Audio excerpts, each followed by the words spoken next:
Hello everyone. So today we're going to be talking about intermolecular forces, and our goal today is to be able to figure out the intermolecular forces, or IMFs, that a molecule will have. So before we jump into different types of intermolecular forces, let me just show you a picture that kind of explains what intermolecular forces are. So intermolecular forces are attractive forces between molecules. So here I have these are actually methanol molecules. So 3 molecules, and there are attractions between these molecules. Like this side of this molecule is attracted to this oxygen atom on this molecule. This carbon is attracted to this oxygen atom.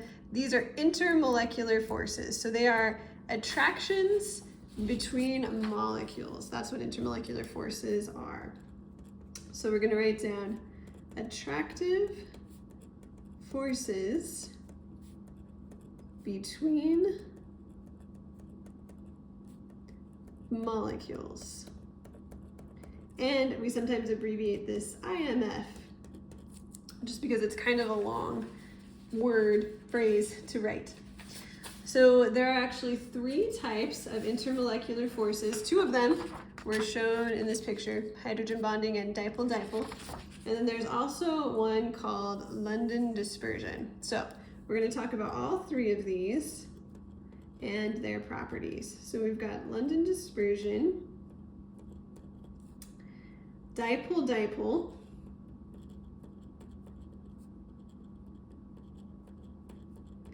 and hydrogen bonding.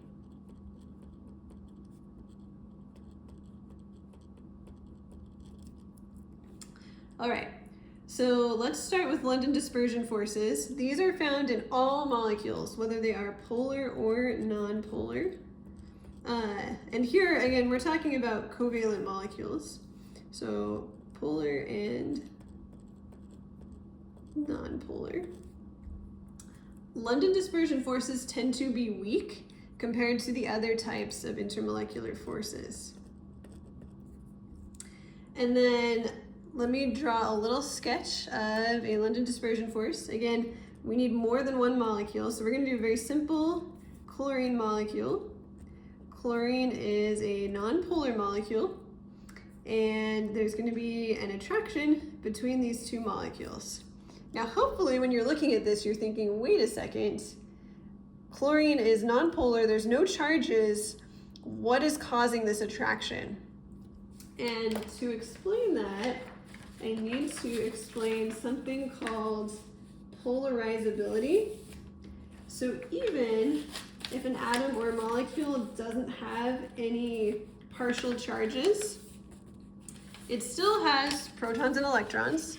So here's a picture that kind of explains this. This is 2 helium atoms. Obviously, helium atoms are neutral.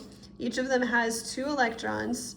And what can happen is if 2 electrons in this helium atom are more on this side of the atom, they're going to be attracted to the nucleus here, and they're also going to push these other electrons away to the other side of this helium atom. And this creates what is known as a momentary dipole. So it's like for a second, there actually is a dipole in this atom. There's like a positive side and a negative side because the electrons have kind of moved over here to the left. But this is temporary, it doesn't last very long, but it does create somewhat of an attraction. So if you have a sample of a bunch of helium atoms, many of them are going to be doing this from time to time. So there is still going to be attraction there, even though it's like weak or momentary. So people will sometimes make romantic analogies with these. So you could think of this as like a middle school crush. It's not going to last very long. It's not very strong, but it is there. It does happen. It's there and then it's gone. So let's now talk about dipole-dipole forces. These are found only in polar molecules, and they have a medium strength,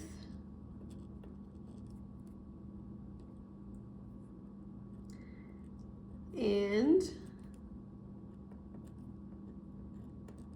the way they work is pretty obvious. We have two polar molecules right here. Got a partial positive side here, partial negative here.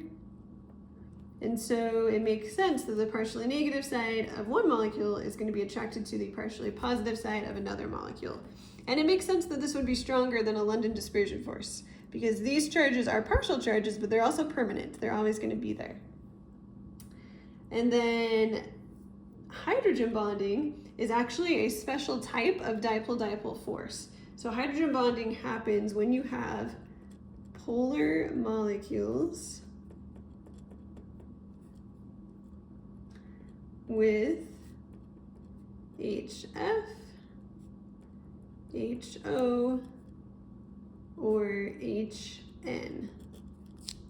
So you can remember FON, F-O-N, and they are very strong. So let's draw another example here. This is going to look similar to the dipole-dipole force, but we have molecules that have H bonded to either F, O, or N. So the reason these are so strong is because this is a very, very polar bond. In this bond, the fluorine is really, really negative and the hydrogen is really, really positive. So that makes this attraction even stronger than a normal dipole-dipole attraction. And hydrogen bonds are really important in a lot of places. For example, they help hold DNA together. So you may have heard about these even in biology. Just remember FON, fluorine, oxygen, and nitrogen have to be bonded to hydrogen for this type of force to be present. So just summarizing, if you have a nonpolar molecule, the only forces that you're going to find in that molecule are London dispersion forces. If you have a polar molecule, all molecules can do London dispersion forces, so London dispersion forces will be present, but even more importantly, there will be dipole-dipole forces present, which are stronger than a London dispersion. And then finally, if we have HF, HO, or HN, again, you can remember FON, F-O-N, then that molecule is going to have London dispersion, dipole-dipole, and hydrogen bonding.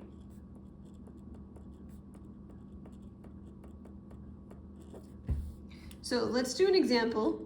This question is asking, what types of intermolecular forces are present between molecules of NH3? So we need to be able to figure out if NH3 is polar or nonpolar to be able to answer this question. So we first need to draw the Lewis structure. So remember, we need to count the number of valence electrons in each of these atoms. So nitrogen would have 5, hydrogen would have 1, and there's 3 hydrogens, so that would be 5 plus 1 plus 1 plus 1, so 8 valence electrons. And then we will draw our skeleton structure with our hydrogens. Remember, hydrogen only wants 2 electrons, so all of these hydrogens are now full. We've got 1, 2, 3, 4, 5, 6 valence electrons that we've used, and we'll put 7, 8 right there. So this is a trigonal pyramidal molecule. It's not symmetric. The bond dipoles are not going to cancel each other out. There's going to be an overall charge for this molecule, an overall negative and positive side. So it's going to be polar. So since it's polar, it's going to have London dispersion and dipole-dipole for sure. And if it has HF, HO, or HN bonds, which it does because it has HN bonds, it will also have hydrogen bonding. So this one would have London dispersion, dipole-dipole, and hydrogen bonding.